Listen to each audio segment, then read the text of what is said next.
Hello, everyone. Good morning, good afternoon, good evening. Very happy to be here with two guests from Stax Sports. They're actually both in Texas, so really excited to talk to them about how they actually use the Nexus framework to scale Scrum. And they have this great write-up for us where they're going to share the 5 things that they wish they knew before they to Nexus. So they're going to be taking us through a timeline of just their journey, what they're doing, and what's going on next. They actually have some big things happening.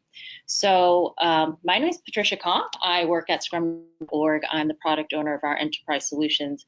I've done a lot of webcasts about the implementations of Nexus, and this is one that I'm really excited because there's some very pertinent questions and conversations around things that you guys have been asking about before around descaling and product ownership and co-location, et cetera, that we'll bring up. But in first things first, quick guidelines. So your microphones are going to be muted throughout, but do please ask questions, put them in the question box. As usual, I'll be taking those questions and positioning those to our guests. When right, and also there is a chat box and comments box, and Lindsay will be monitoring and answering questions also. Who's Scrum.org? Obviously, we're the organization that was created by co-creator of Scrum, and we're really focused around training, education, and certification. So you can see all those badges up there around the different courses that we have around training. We have some great new courses, if you weren't aware, the PSU, Professional Scrum with UX, Professional Scrum with Kanban, PSK, and then we have certification and assessments that go along with that. Really what drives me, though, for us is this community, you guys being part of that community, but also around the about 300 professional Scrum trainers that we have around the world. So let's get to that. I have Brandon Shangraw and Abel Rios. I'm going to ask them to introduce themselves. They can do that better than me. Hello, gentlemen. Hi there. I'm Brandon Shangraw. I'm the product guy on the call. I'm actually the director of product at Stax Sports. I've been in product about 9 years. I started out as an incubator.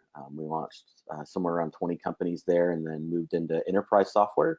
Most recently at Shell Fuel Rewards, doing loyalty and mobile, and now leading teams at Stax Sports. Super excited to be here today. Thank you. Abel? Abel Rios. I am the Director of Engineering here at Stax Sports.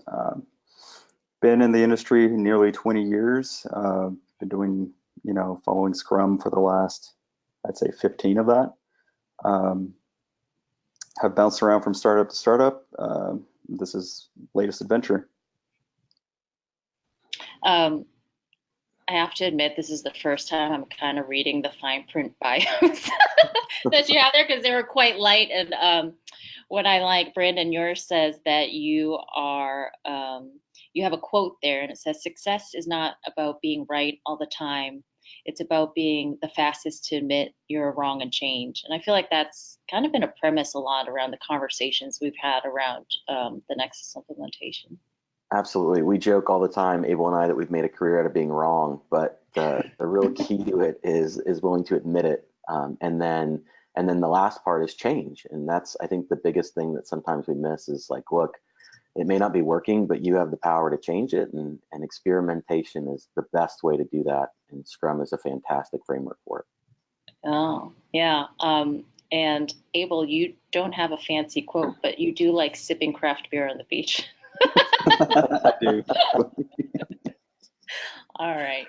Sorry. Thanks for hearing. So here's a picture of the Nexus framework. I am not going to go into too much detail about this because we have a lot of information that's available to you on the Scrum.org resource page, and I'd love to get into Stax Sports' story.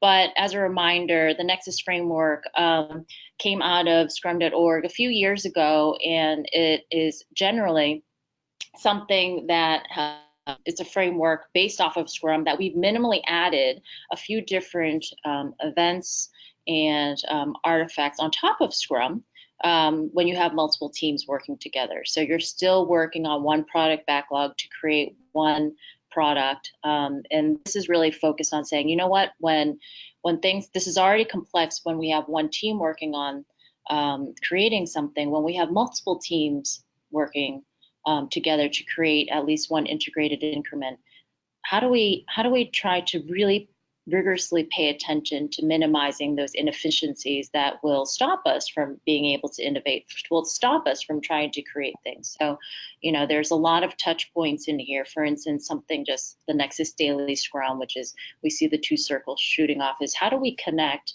and talk about integration and our dependencies together from a systematic point of view before we go in and do our own work. So everything here that's been added is just to lift the transparency that's needed. And the flow is same as Scrum. And if you guys are interested in learning more, there are a couple webinars that I would recommend. The first one, Rich Hundhausen, who is a co-creator of the Nexus framework, he put together a video that is less than 8 minutes that I think is really good. And I think Lindsay might drop that in the chat, but we'll put that on the landing page for you guys if it's just a quick overview about why we created it, what we're looking at. Really goes through the roles, events, and artifacts, talks about the Nexus integration team. And I also did one last year, I remember, about an introduction to Nexus, where I show the buildup of how we systematically thought about it and how you can really relate it back to Scrum and really think about, how do we lift the bottom up intelligence from the teams when we're scaling. That was done last year, Valentine's Day. So we'll drop those in, and you'll be able to learn more about that in detail there. So, gentlemen, let's talk about the last 15 months when you guys launched Nexus. Can you go through this for me? Absolutely. So, when we first started to look at this, we really experimented with what we thought at that time were 3 apps and 3 different teams on that. We would come to see that as really one product, which is why we were able to implement Nexus into it. And at that time, we were also implementing Nexus in another group of products across the organization, what we called Connect Plus Solutions and Connect. So we had 3 Nexuses we were implementing at this time, and we were actually trying to implement Nexus Plus. It was a really interesting time for us. We were still not running Nexus in its purest form. We were still running 3 goals inside of a Nexus. And so we started experimenting along the way. And every 2 weeks we were coming up with different experiments, but we were still running into a core challenge. And the challenge was really the team stepping all over each other and trying to communicate the differences between these goals. And so, we decided to stop following our own method and really lean into Nexus. And we did what we called the single goal experiment, which is what Nexus recommends. And it completely changed. It completely changed our business. It completely changed our mindset, and it really helped the chaos subside. I think one of the interesting stories that comes out of this from a product person is when we made this change, we had 3 things in flight. And we knew going to one goal that we were going to have to say, hey, 2 of those things don't get done in our next increment, but we'll get to them. And it has been almost 18 months now, and we have still not gone back and done those 2 things because they have not been valuable to our business. What we really discovered is we weren't using the 3 goals to develop the most valuable thing. We were using it to cover up some of the challenges we were having in our value-based roadmap. And that was a really big eye-opener for us in the product team. That still, almost a year and a half later, there were 2 features we had in flight that we've yet to develop because they weren't valuable. From a high level perspective, one of the challenges we were facing, like Shangraw was saying, was how, you get 26 shots at this, right? Like, we run 2-week sprints, so we get 26. How do we identify the things that are those 26 most valuable things? What has helped decrease a lot of the chaos that we had was, now we can have a conversation with the teams and say, these are the things that you're going to look forward to, right? Like these are the problems, the challenges, the things that we feel will deliver value over this period of time. And then now they were involved in the conversation, right? Oh, okay, that makes sense. And now they're starting to think about a lot of the problems, and that's where we start to see a lot of the improvement in terms of forecasting and everything else. Just imagine the cohesion around the teams, right? Really being able to identify with the things that we're working toward together. How did you did the teams have to reorganize? Was there anything kind of reshifting that you did, or was it really just, you know what, instead of, three things that we're saying that app does this app does that, was it just, did you create overarching business goals that you would use for 2 sprints, or was it just, you know what, focus this app, this feature, these are the most important things we're doing here, and everybody swarm? Yeah, so that was also one of the experiments. We talked about, look, this is what we're moving to, right? And we allowed the teams to come together. And one of the problems that I presented to the teams was, I know you guys may not all want to work on this thing or that thing or this thing, but what the challenge I'd like you to figure out is identify those problems, right? Identify the items that you would like to work on and build a team around that, and they self-organized around it, identified a lot of the core competencies between the teams, and developed an org structure amongst themselves to say, these are the teams.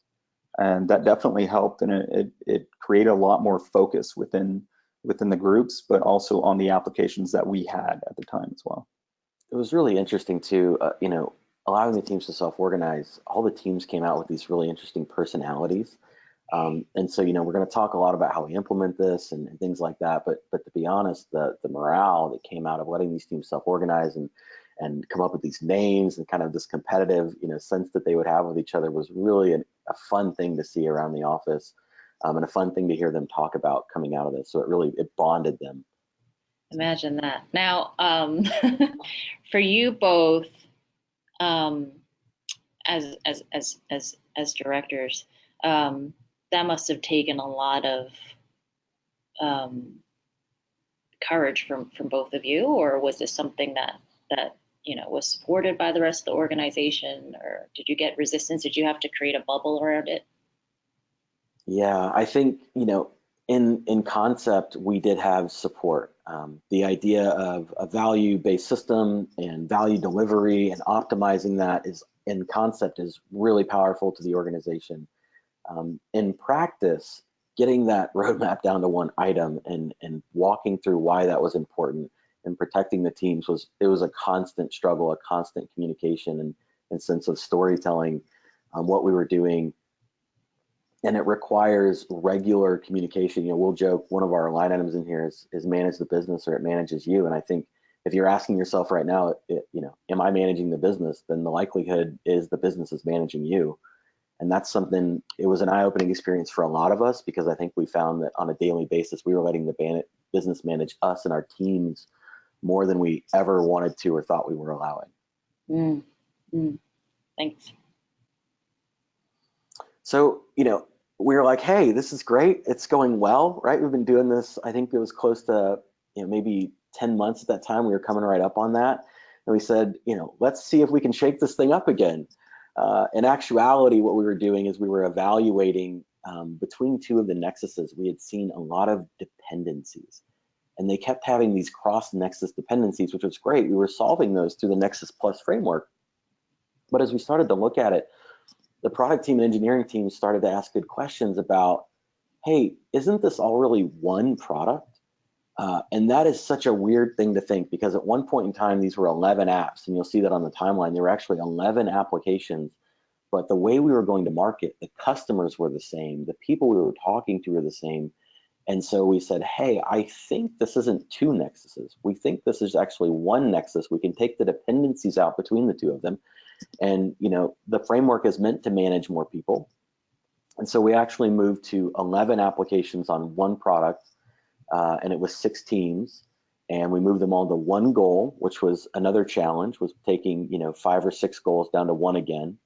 And that's really where we exist today. Now we're still experimenting and learning and having new challenges arise, but we are a Nexus roadmap with one goal, and our other Nexus actually descaled.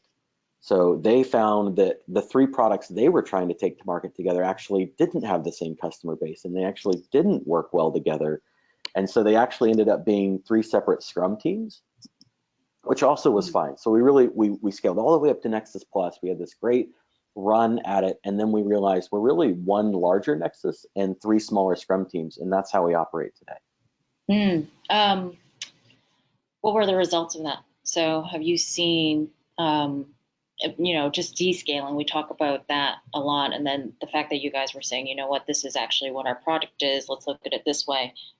Did you see more effectiveness, efficiencies from descaling that down between the dependencies, at least?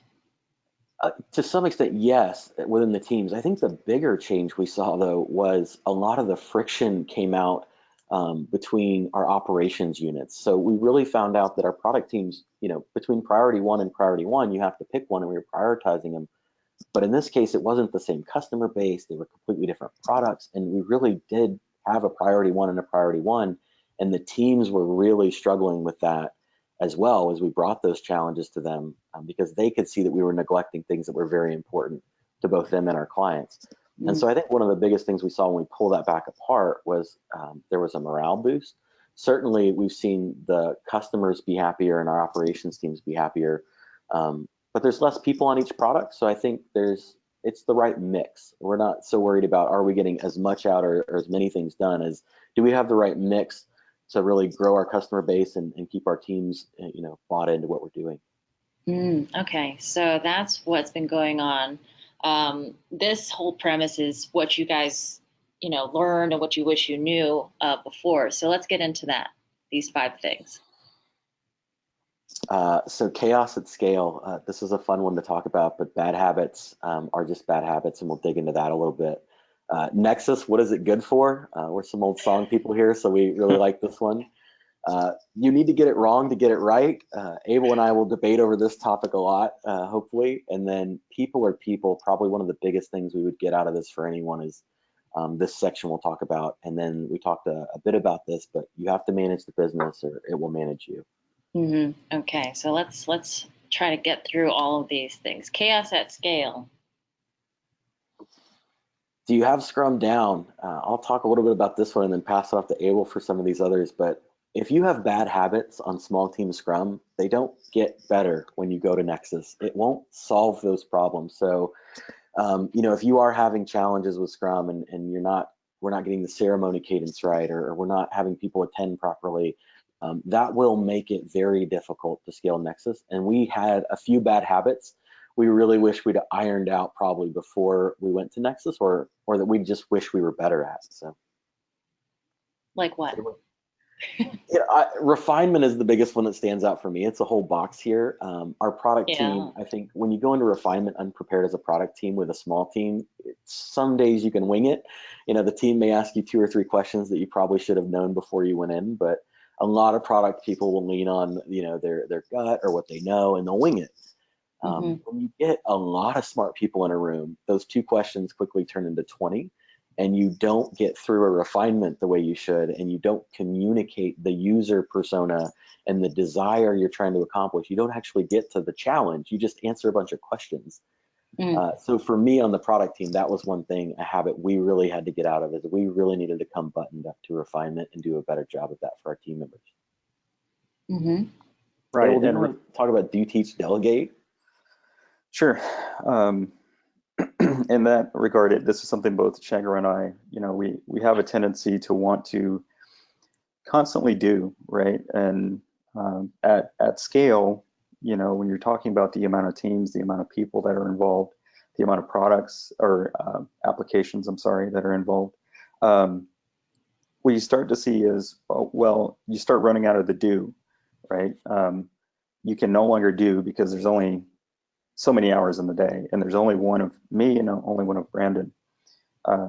So the 2 other concepts, right, is knowing when to teach people, right, and knowing when to delegate to those people, instead of just doing, right. And I think do and delegate are extremely important in this topic, where you start to realize, okay, the team, if we want them to be self-organizing, we have to let them fail. Right, we have to let them find those areas that are failure points. As long as they're, we're not talking about, critical mass.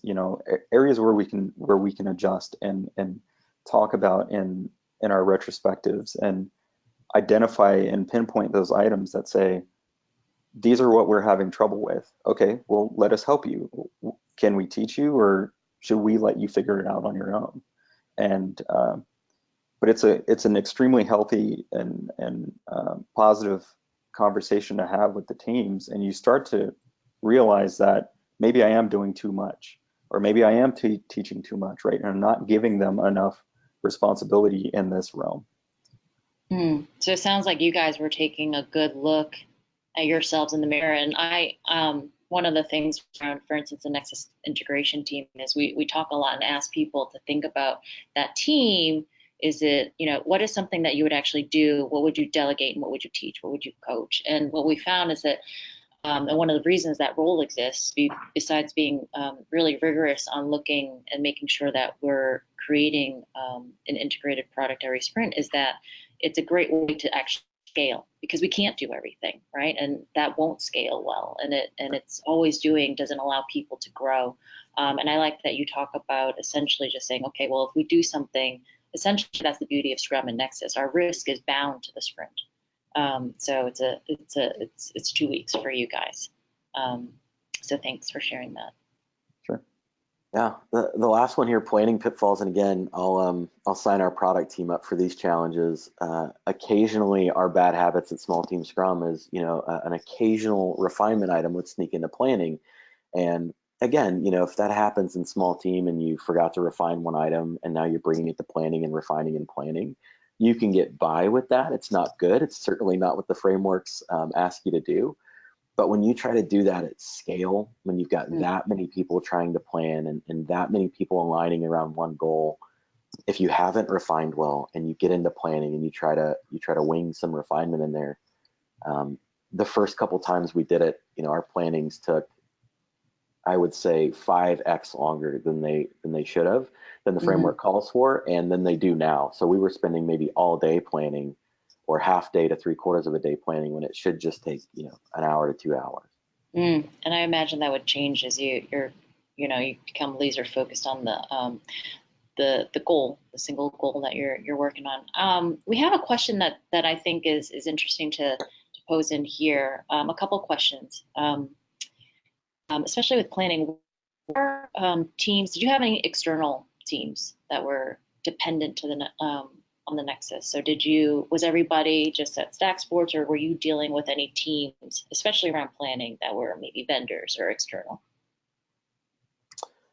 So we have some external people. We have some remote product people, and our QA team is remote, but the majority of our team is co-located. And so we don't have a lot of external dependencies, and it's not possible with everyone, but I think it is recommended that you have as many people on site in those plannings as you can. Okay.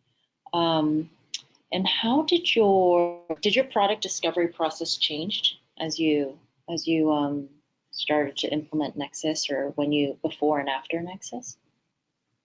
Product discovery process. Could you drill in on that a little bit? The question is how did your product discovery process change? So what I'm thinking about is, as you're learning more about the product, or what you'd like to do, what your customers are asking about, is that any way, I would think, in refinement, did that change any way that you were already doing product discovery? Yeah, it simplified it a lot, honestly. When we were running multiple goals at a time, imagine, your UX teams trying to test with customers. Imagine your designers trying to come up with the right things. Imagine all of these things trying to be validated by your product teams. That's where some of the chaos came from. When you get laser focused on one thing and you can really drill deep and get that thing right, everyone really galvanizes around it. Your UX teams are all focused on the same thing your dev teams are. They're all asking the customers the same question. I think it focused everything we were doing as a business. I agree. And one thing to kind of keep in mind here is when we were projecting out these are the goals, right? This is just a one-liner goal for that sprint. People immediately start to come together around it, right? And especially looking forward, like I was saying. So it allowed the product team to kind of move, as they're working through the sprint, realize, okay, we have this next thing. And like Brandon said, it did bring that group closer together. brought them, helped them realize these are the problems that we're about to face, and then have those discussions early on with other external teams.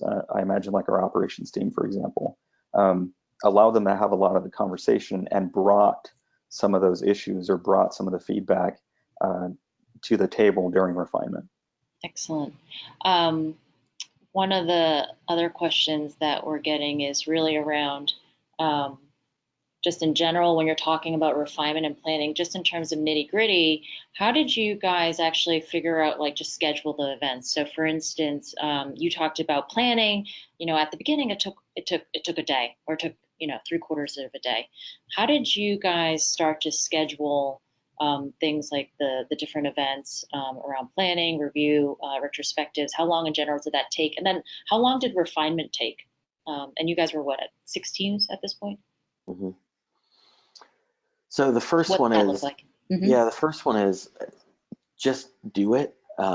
Get started. We scheduled all our events. Abel and I actually just said, look, we're never going to be able to coordinate. Schedules are crazy. Let's just schedule them and then figure out how to work around this.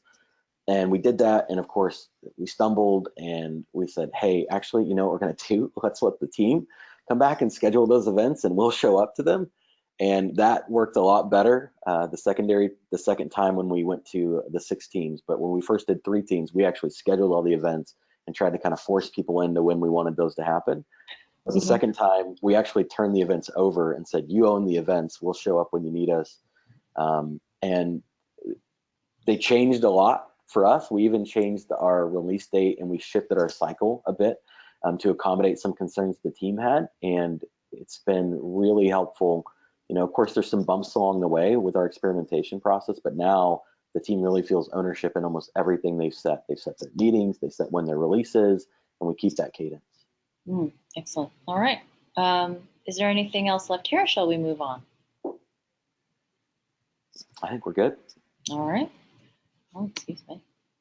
Nexus, what is it good for? And we have a lot more questions coming in. So absolutely nothing is the next line of the song. So that's clearly what we should say here. No, I think the biggest thing, yeah, I know. It has a really good place, but you have to make sure it's right for you. And so the questions off to the side, I think, are questions we get asked a lot and questions we asked ourselves. But the biggest thing to focus on is really the Venn diagram. Is I think what Nexus is really good for is a single product or platform or business initiative. And as product people, we could probably sit around and talk about this for hours because there's a lot of debate around what is a product, what's a platform. But I think if you can get your mind around what is a product for you, and that product has multiple Scrum teams that's servicing it or trying to deliver value for it, and you're interested in maximizing value delivery, then you should look at Nexus. It's a fantastic framework for multiple Scrum teams aligned around one objective to maximize delivery. And so that's really what it's good for. And I think, it's not going to fix your problems, but if you're really interested in maximizing value and you have this situation in front of you, that Nexus is a really powerful tool, and it's been incredibly freeing from a management perspective. And it's really been a huge benefit to our business in the end. And that's what our management cares for. And I think, so that's why the story's been so great. It's been great for the teams and great for management as well. So I want to ask about value now and measurement, but I'm going to hold that because tons of questions coming in around product ownership. So you've talked about product teams, you've talked about, if you're looking at a single product or platform, what was that? How did you guys define what the product was? And how did you deal with product ownership? Because when we're talking about Scrum and Nexus, we're looking at that single product owner, right, who's accountable for maximizing that value. And then I'm just going to throw this in there. How did that align with a Nexus integration team for you guys? Right. So the first thing I'll talk a little bit about is the platform. So our customers helped us understand that we had one platform. They were the same buyers of different, what we at that time considered applications or products. And if your customers are, buying this thing together, or they're interested in multiple things, there's a potential that you have a platform or a single product that you're going to market with, and you just don't realize it yet. But this is one of those fun things. There's a lot of healthy debate on what's a single product and what's a platform. So the easier question to tackle on how we did it is what to do with your product managers. And I like to draw a really clear line between what your title is in the business and what your role is in the game of Scrum. So in the game of Scrum, there can only be one product owner when we're talking about the Nexus framework. In the business, you can have multiple product managers. And so what we did is, look, we thought our product managers were very talented people. We didn't want to lose them, but we said, hey, in the game of Scrum, there's three roles. There's the product owner, the Scrum Master, and the team member. Here's our product owner, here's our Scrum Master, and so would you like to be on the team? And, emphatically, they were like, yeah, I want to know what that means for me. We said, well, you're going to have to find ways to provide value to your team as a team member. Here's what we saw, and I'm not saying this is the perfect solution. Every business has got to look at this differently. But our product managers as team members found that all of that user acceptance testing that they kept saying they wish they had more time for, they now had time to do. They could dig in with their teams and really help their teams do user acceptance testing. We found that the product manager and the team became the voice of the customer, that in the team, they constantly were referencing the persona, which then propagated out to other team members, and that they became what I'll call, for the product owner, myself, smoke detectors. So the product owner is not required in every ceremony. We'd like to be there. Occasionally there's conflicts, but team members are required. And so now you've got these product managers that are on these teams and they're there. And so they might come out of that and say, hey, we had a discussion today about Dan, one of our personas, and the team really doesn't understand the persona. And by the way, neither do I.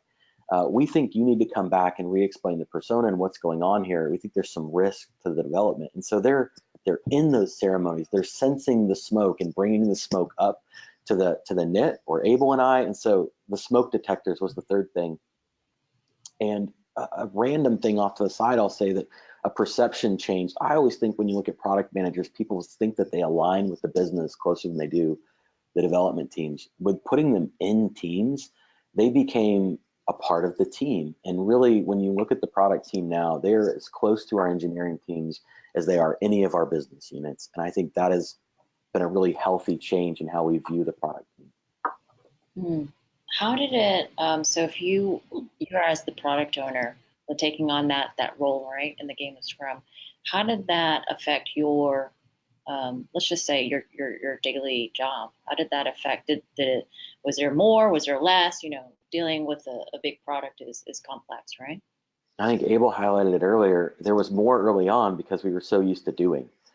As soon as we started to realize that teach and delegate were completely normal and that the teams could absolutely handle those things, the job got easier. But early on, it was more complicated, more questions, more things to make sure you get right as you're going into it, more coordination.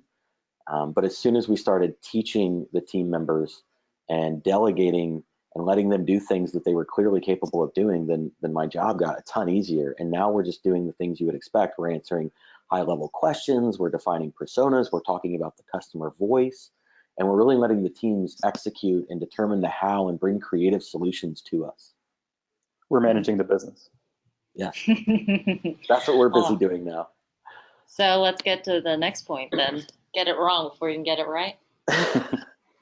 Abel does not like the term wrong. I think it's because he's an engineer and he just says we're just learning. We're not you getting underlined it wrong. Yeah, that's our relationship. But the biggest thing I'm highlighting here from the product perspective is just start. I think the key is you can't plan for everything. You have to kick it off and you have to trust that you can run experiments that'll change this. And I'm lucky enough to have someone strong next to me and Abel that was really helping us guide some awesome experiments.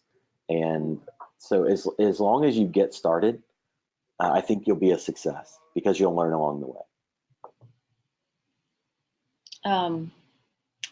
A lot of people, and I say this also, right? It's just about getting started. What would you say is a great way to just get started? So I'm assuming you guys were doing Scrum, right? Like if there was just a little tip, like here's a tip on how to get started, what would you suggest? Yeah, so I'd like to take this one. As for us, and I'll use us as an example, right? We were doing the ceremonies, and Brandon did bring up a good point where we were scheduling things up front. You're not going to catch all those things, right? The best way to get started is to organize the team present the problem to the team, and say, how do we do this? And you're going to get bigger solutions to the problems that you're going to present in those scenarios. And the best way to get started is to just start at the basics, right? Identify the things you're doing well, identify the things you're not doing well, and okay, if we scale, those are the things we're going to scale. So how do we address those things first? And you don't necessarily have to do that. You just start to have to progressively, in true Scrum fashion, get better, right? And in that scenario, right, for us, what we did is we just said, okay, organize the teams, let them run their experiment with self-organization. We started to tackle a lot of the logistics around how do we schedule certain things, or what are the things that we're missing, and then go from there. And a good example is, one of the things we identified we were missing for a good period of time was the Nexus integration team. And when we added that, we basically brought that to the team and said, hey, this is what we're looking to do. And what we saw was a huge decrease in noise around impediments, noise around areas of frustration.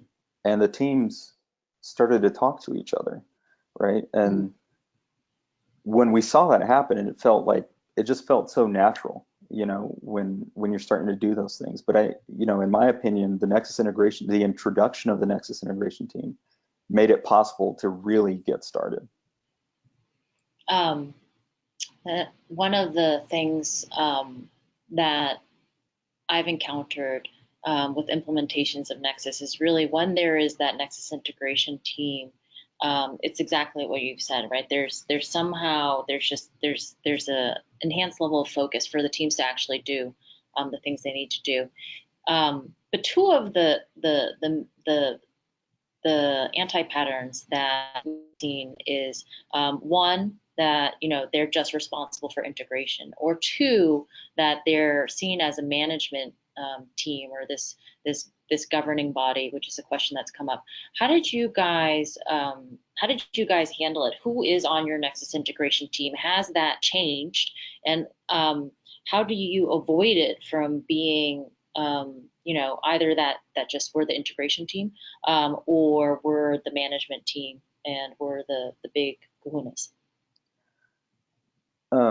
So for us, we let anyone join, right? The way we started it was, if you want to be a part of this, these are the three questions that we're trying to ask, and it's essentially, what impediments are you facing, right? Is your team facing?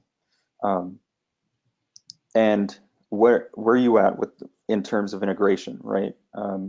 How do we integrate these? How are we on integration? What was done yesterday? Was it integrated? If it wasn't integrated, how do we get it integrated, right? And so those are the types of questions we were asking during our knit daily. And with that, I think it wasn't more about managing people, right? And people going back to their teams and identifying those and saying, well, we have to do these things, right? It was more, okay, let's do them together, right? Because I know Brandon and I would identify some of the problems and say, okay, this is a task that we have to tackle today. Do we take care of it between me and him, or do we delegate it to the team, right?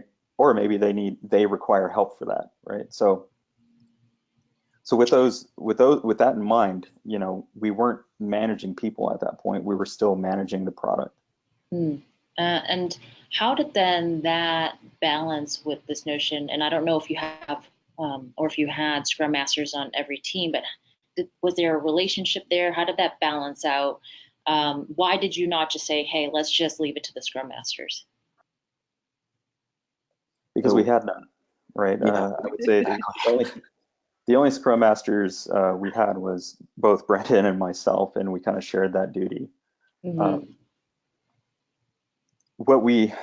for me, and I'm pretty lucky in this regard, is that there is a deep understanding of Scrum, and we had some pretty decent coaches in the past to kind of bring Scrum to the table and helped a lot of our engineers understand the process and everything else. So we're kind of lucky in that regard, where we weren't having to teach a lot of the ceremonies or the why around Scrum.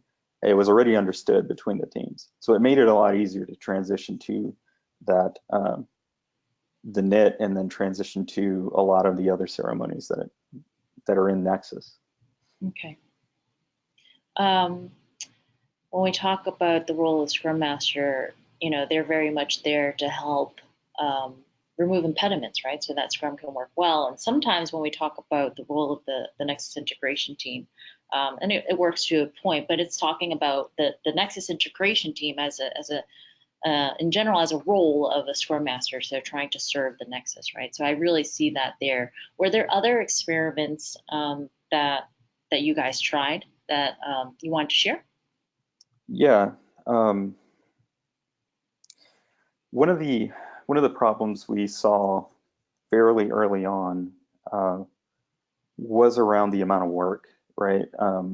We saw work getting planned and it shouldn't have been, so there wasn't a lot of predictability within the teams.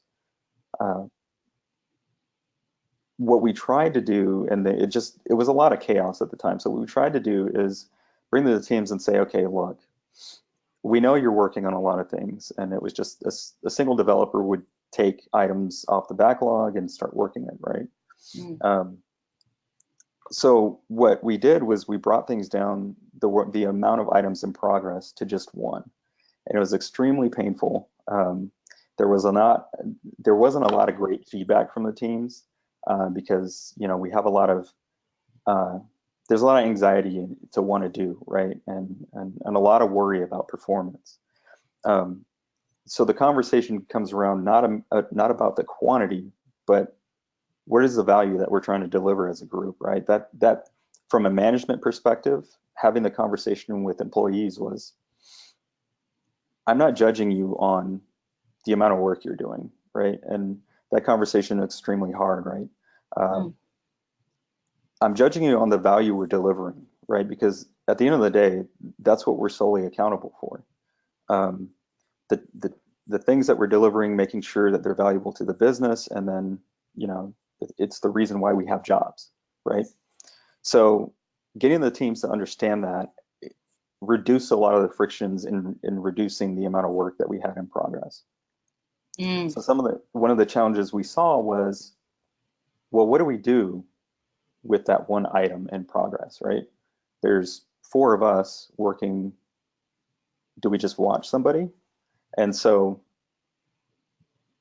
I brought up the notion of paired or mob programming, right? I said, hey, solve this problem together, right? And the whole goal of it was to get from an item from to do all the way to deployed or done in our scenario, right? And that's essentially the goal when you're talking about reducing the amount of work in progress. So while there was a lot of friction in that time, the teams actually came together and said, you know what, we can handle 2. We can split up in this way, handle these problems, come back together internally. And they were during their stand-ups or dailies, they would actually talk about those 2 things, right? So it started to become not just one, but now, okay, we can work on 2 and rising above the challenge. It's really small experiments. Yeah. Actually, as you're bringing up people, and that's a great segue into this point that you have here, people are people. Our favorite topic. I think this is critical to the success of anything you do, is you have to remember when we bring all these things together that these aren't cogs in a machine, right? These aren't parts we can just bring together and the machine's going to work at some efficiency level. That people react to this change very differently. This is a very emotional change for people. Sometimes we're taking applications they've worked on for long times and throwing them into groups of apps called the product. Sometimes we're asking them to self-organize, but that means they'll be with different people along the journey. And so I think the biggest thing you have to highlight and you have to manage with the business is the fact that we are dealing with human beings, and that that people are going to react to this differently. And by the way, not everyone reacts positively, and we opened our arms and gave people enough time, because not everyone, reacted in the first week. Sometimes it was a month later that they would have kind of a, bring something up to you. But the biggest piece here is to remember that you have to take each individual person as a person, and you have to give them time. And if in the end, if this doesn't work for them and they don't like the new frameworks of the team, then we have to have compassion, and we just have to be good to the people and say, hey, this is how we're going to do it here. And if that's not a good fit for you, life's too short to be unhappy. I'd love to help figure out what your next move in your career is or within this organization, but this is how we're going to operate here. And that's, I think, what's at the heart of this is that you can't treat people like machines, and you have to keep people at the heart of change. Mm-hmm.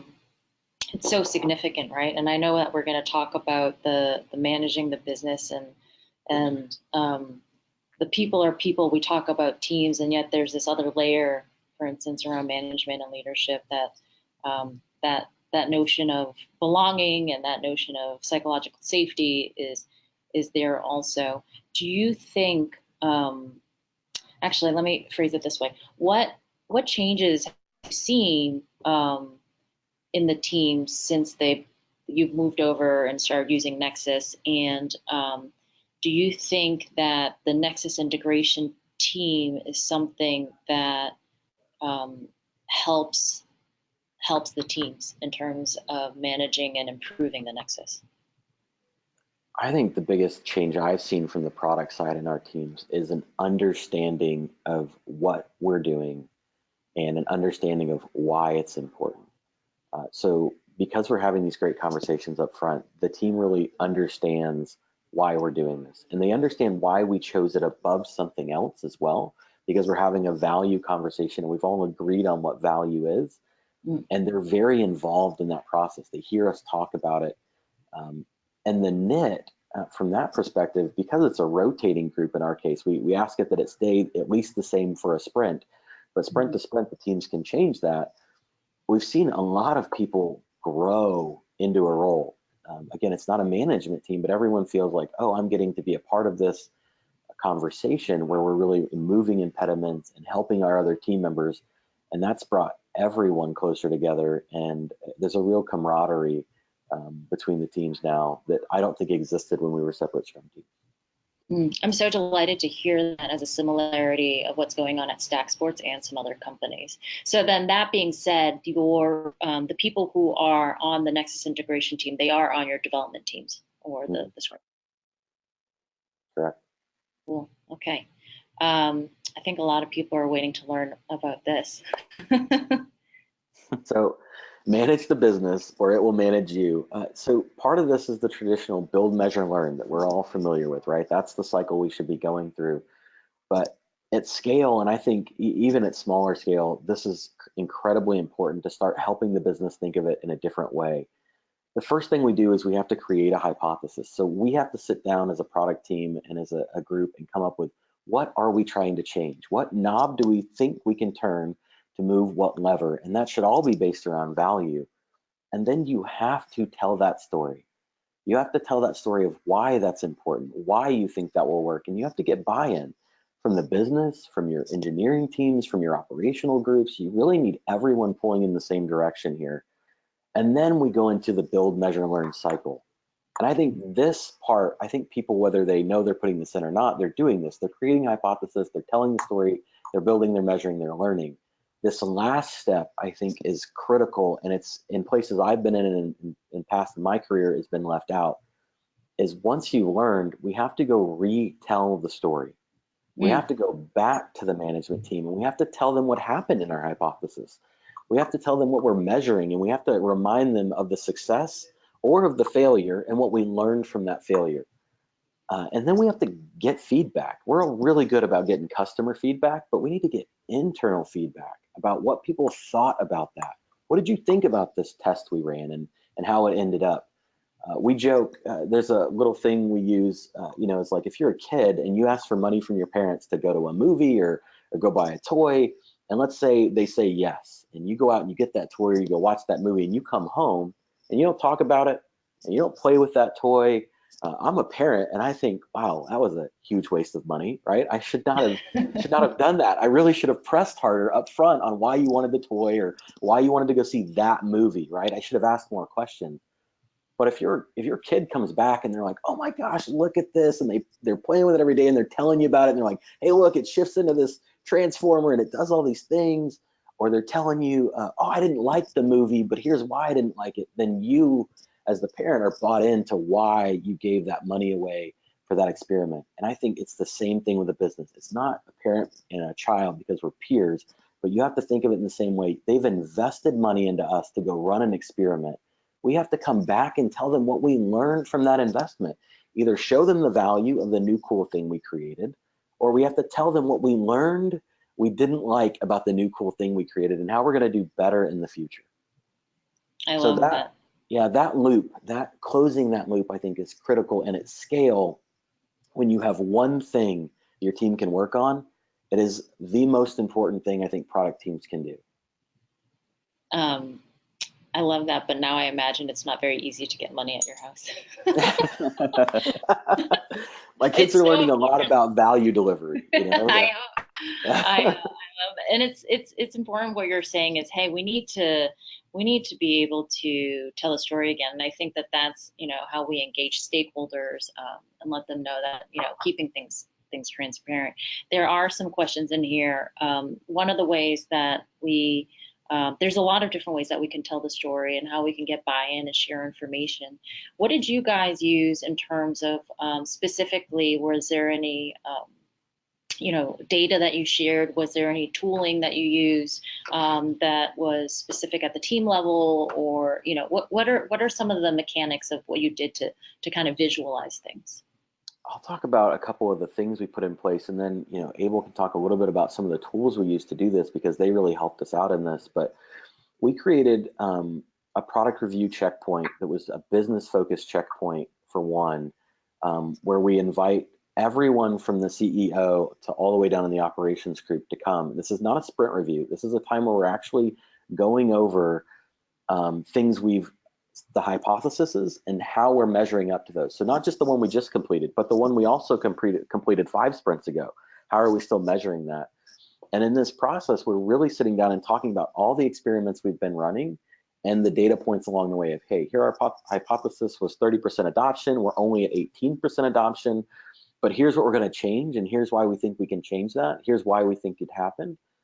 And that was a checkpoint for us to continue to get in front of the business. There's daily storytelling moments, but if nothing else happened, we had at least created a checkpoint.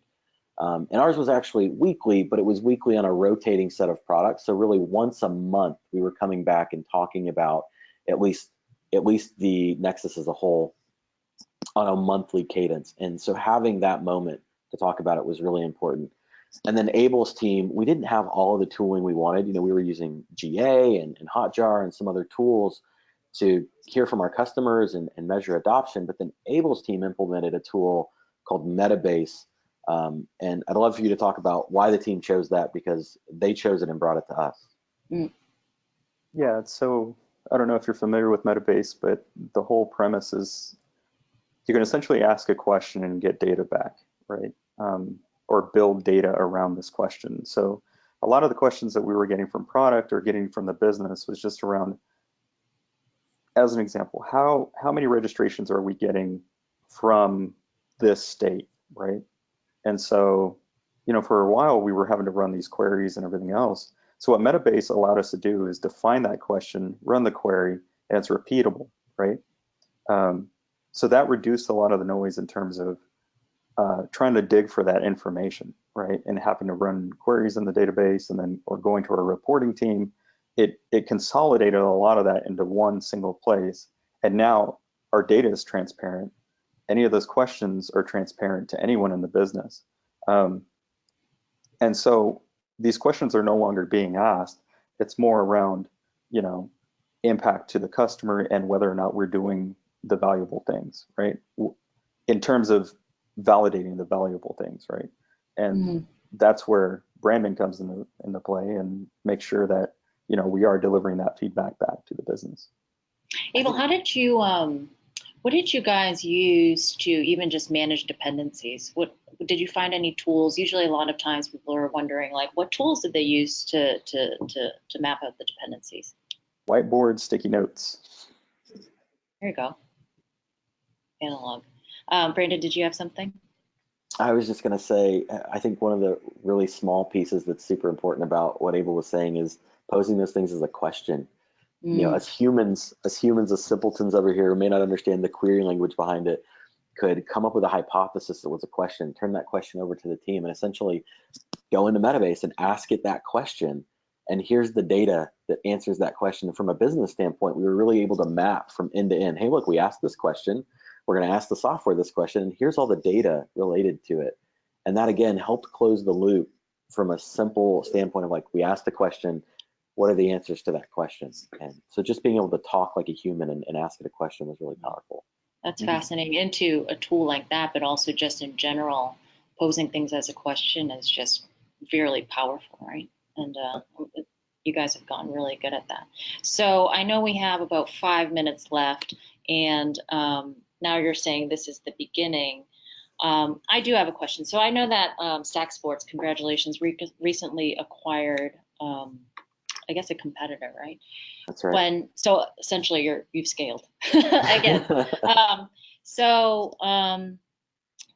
I'm wondering, now that you're going to have teams in different places, you may or may not implement Nexus, but what does that roadmap look like now? What are the next steps? And in general, because you have this time to inspect and adapt, to do it again, for both of you, if I can ask you to keep it really quick, what's something that you would change as you kind of start this up in a new direction? And then hopefully there's some questions that we can get into if we have a couple minutes left.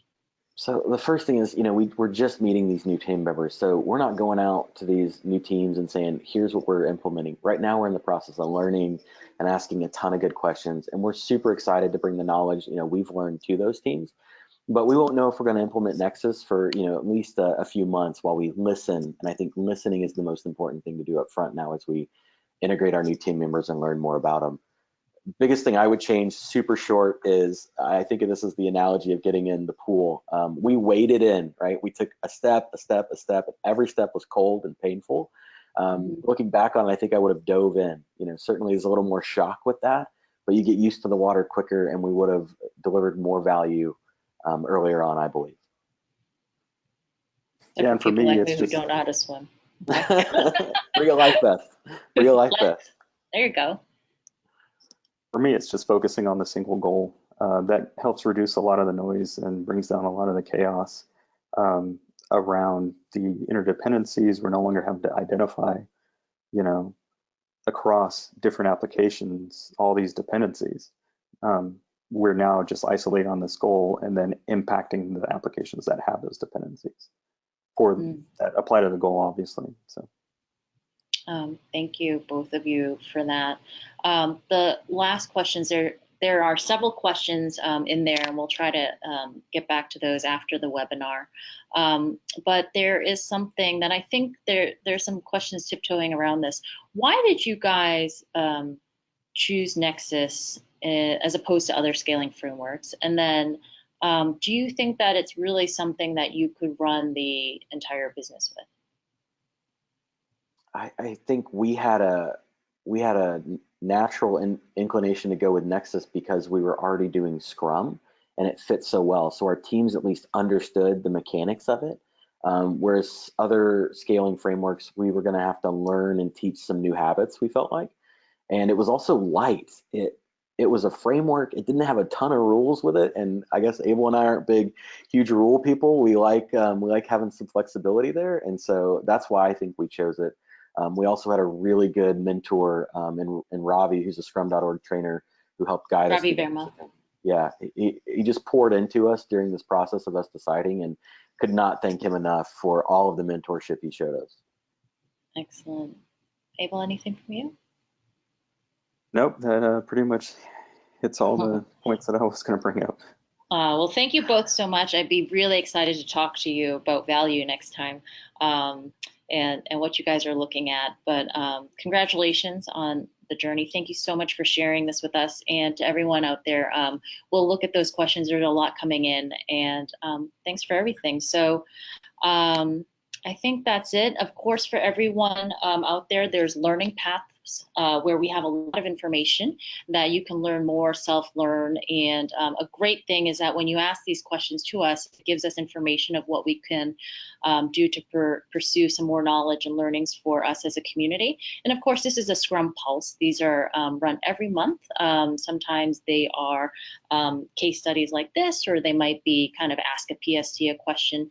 But you can also get in touch with us through LinkedIn and all these other social media channels. And also do pay attention to the blogs. Sometimes what we do is we convert some of these questions into blogs for you guys to read about. But that's it. Thank you, everyone, and have a great day. Scrum on. Thank you. Bye, everyone.